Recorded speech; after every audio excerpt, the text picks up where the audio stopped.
Každý z nás chce v práci dosahovať dobré výsledky a byť za to aj adekvátne ohodnotený. Základom úspechu je posúvať sa vo svojej kariére ďalej.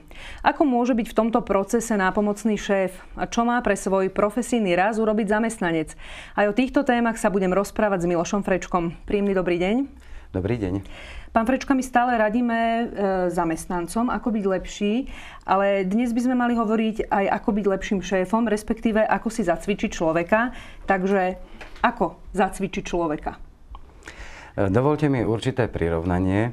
Predstavte si, že učíte chodiť svoje dieťa. Vaša činnosť vtedy vašu činnosť je možné rozdeliť zhruba na 4 fázy.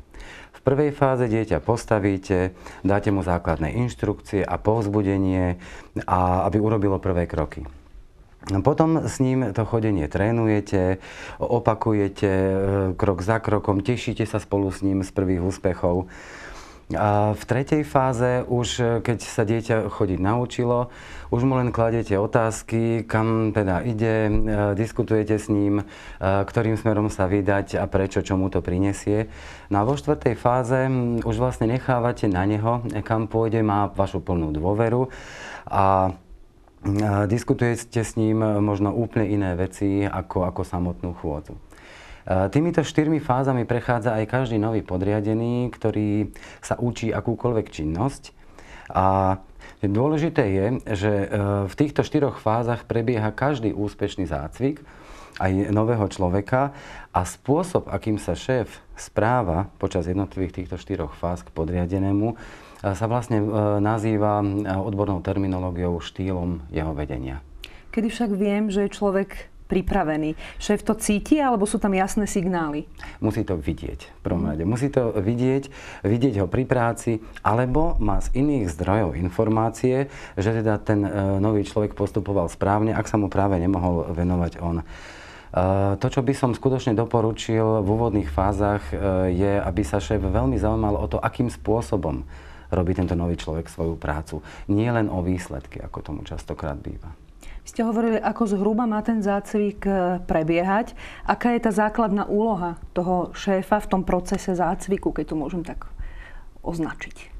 Áno, šéf tu má niekoľko úloh. Prvou to je práca so sebou samým.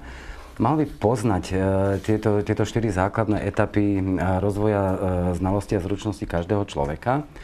A mal by ovládať tieto 4 spôsoby správania sa k podriadenému, ktoré sú v každej tejto etape vhodné. Následne podľa toho, ako sa vyvíjajú schopnosti podriadeného, mal by dokázať flexibilne svoje správanie meniť. Teda od zadania inštrukcií až po prenechanie vlastne právomoci samostatne sa rozhodnúť, čo ten človek bude robiť. Určite by spolu s tým podriadeným, mal vytvárať v jeho hlave, ale úplne jasnú predstavu o tom, čo to znamená správny výkon danej činnosti a potom postupne mu vždycky dávať spätnú väzbu. Určite je to o psychike, vy ste to prirovnávali k tomu vzťahu rodič-dieťa. Je aj pre toho podriadeného dôležité, aby ten šéf bol po ruke? Buď šéf, buď priamo on, alebo človek, ktorému rozvoj danej zručnosti alebo schopnosti zveril. Určite, či keď sa učí dieťa chodiť, alebo keď sa človek, a môže to byť aj starý borec v úvodzovkách, ktorý sa práve učí robiť nejakú novú činnosť, veď zmeny sú dneska na každom kroku, alebo pod chvíľou vo firmách prichádzajú. Určite každému dobre padne, keď má niekoho, ku komu môže tak vzhliadnúť, keď sa mi nedarí, k tomu dokáže poradiť, ak niečo nejde na prvýkrát. Ako je to so zodpovednosťou za človeka, na ktorého som delegoval úlohu? Znamená to, že som sa zbavil zodpovednosti ako šéf, alebo je to inak? Ak je položená otázka takto, tak je to inak, pretože zodpovednosť je nedeliteľná. Zodpovednosť má šéf stále. Či delegoval, alebo nedelegoval. Tu mi len dovolte jednu poznámku. Častokrát, keď sa rozprávame o práci s ľuďmi, je veľmi dôležité zladiť si slovníky a pojmy. Za delegovanie veľa ľudí považuje pridelenie práce alebo rozdelenie úloh. To je bežná činnosť, ktorá ale s motivačným štýlom vedenia, čo nazývame delegovaním, má len spoločne nejaký ten základný rys, to pridelenie práce. Skutočne motivačným delegovaním je pridelenie právomoci samostatne sa rozhodnúť podriadenému. V dohodnutom rozsahu, samozrejme aj v dohodnutom časovom období. Je tam nejaký rozdiel medzi krátkodobým a dlhodobým delegovaním nejakej úlohy? Principiálne nie. Nezáleží na čase. To, čo je ale pre delegovanie určite dôležité, je, aby sa podriadený s nadriadeným spoločne dohodli na tom, v akom rozsahu má teda delegované právomoci šéfa, lebo ide o to, že šéf mu vlastne deleguje niektoré zo svojich právomocí. On sa v určitom dohodnutom rozsahu, ten podriadený, stane na chvíľočku šéfom, má právo sa rozhodnúť a prebrať tento vlastne šéfovský pohľad. Preto je to motivačné. Každopádne veľmi dôležité je, aby šéf informoval všetkých zainteresovaných, že zrovna tento človek a v tomto rozsahu má právo sa rozhodnúť, aby nečakali, že potom príde ešte nejaké ďalšie rozhodnutie šéfa.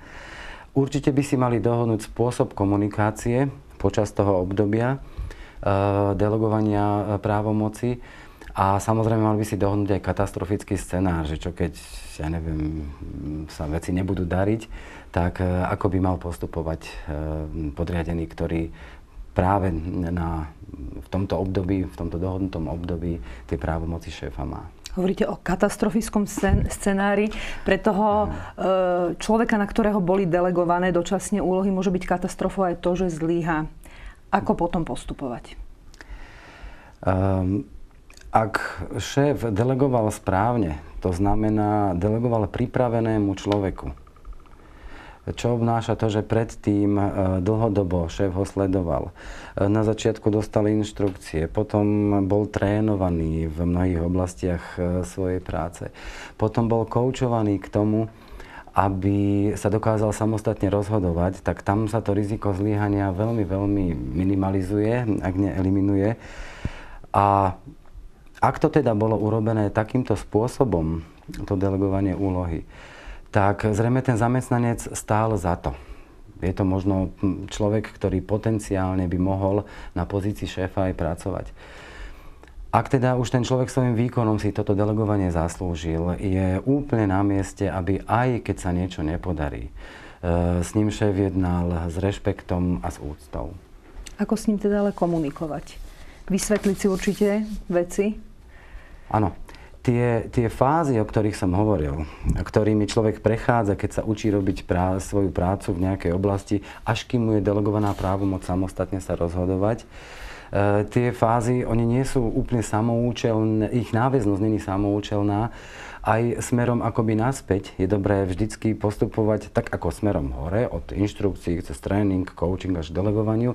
Je dobré aj naspäť, keď podriadený, dajme tomu, že zlyhá, vrátiť sa len o jeden krok naspäť, to znamená ku koučovaniu.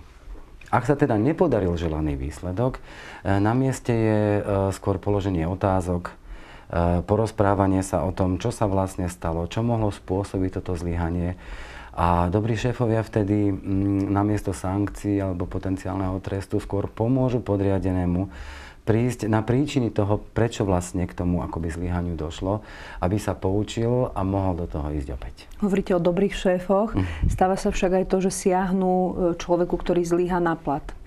Malo by sa aj s touto zložkou nejakým spôsobom narábať, keď človek zlyhá? Môže, záleží od dohody. Odmeňovanie by vždy malo byť fér. Ak bolo súčasťou dohody pred odovzdaním právomocí, pred delegovaním úlohy, že pri zlyhaní bude aj nasledovať táto sankcia, zrejme je dobré to spraviť. Častokrát, ale to není nevyhnutné, pretože pre človeka, ktorý si zaslúžil zverenie, aj keď dočasné, šéfovských právomocí, býva taká potenciálna strata dôvery šéfa ďaleko väčším trestom ako nejaká peňažná újma. Takže ak to bolo dohodnuté, áno, väčšinou to ale vôbec nie je potrebné. Naopak, malo by s tým delegovaním prísť nejaké väčšie finančné ohodnotenie? Či už dočasné? Zas to vrátim do tej istej polohy. Ak to delegovanie bolo urobené tak, že bolo predstavené ako dočasné šéfovanie, tak není potrebné dvíhať plat alebo dávať extra odmenu. Už to prenechanie šéfovských právomocí, už to je dostatočnou odmenou. Ak by ale takéto delegovanie bolo časté a častokrát by šéf potreboval, aby ten podriadený proste robil aj časť jeho práce, tak sa to rieši buď tým, že sa pozícia nazve seniorskou a nastaví sa jej proste iné odmeňovanie, alebo je možné to vyriešiť aj mimoriadnou odmenou. Samozrejme v závislosti od výkonu, ktorý ten človek podá a od dopadu toho výkonu na celkové výsledky. Keď je z čoho je radosť rozdávať odmeny, samozrejme. Toto sú samozrejme veci, ku ktorým sa budeme vrácať. Ja vám v tejto chvíli ďakujem veľmi pekne. Všetko dobré a dovidenia. Rado sa stalo. Dovidenia. Na budúce budeme hovoriť o delegovaní z pozície zamestnanca. Povieme vám, ako novú úlohu prijať, ale aj to, čo robiť, ak sa na ponúkanú pozíciu necítime. Dovidenia.